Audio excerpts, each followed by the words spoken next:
Hello Eternum and welcome to KOTT News, Eternum's #1 source for news, and this is the War Report.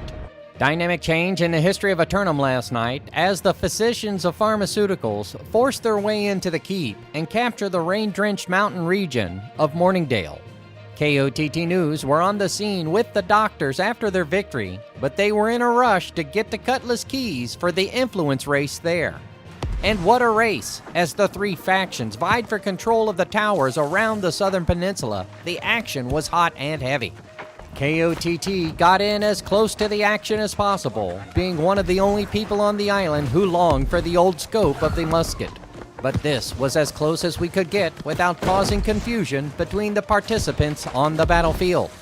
An unfortunate breach in Weaver's Fen last night as the corruption forces impacted Hamlet infrastructure lightly last night. Citizens are encouraged to check in at the town mission board for ways to contribute to relief efforts in exchange for currency and reputation.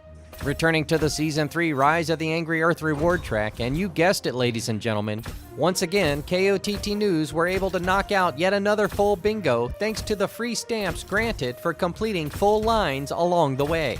Spending a few moments more afterwards opened up another 10 levels simply by doing the things you gotta do to experience the newly released content.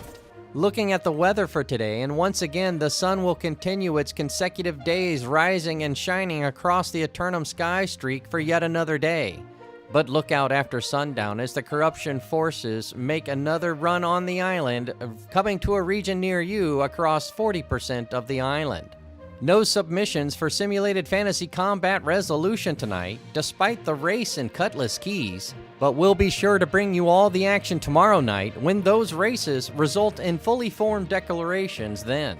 Until then, this has been War Correspondent JChalant, KOTT News.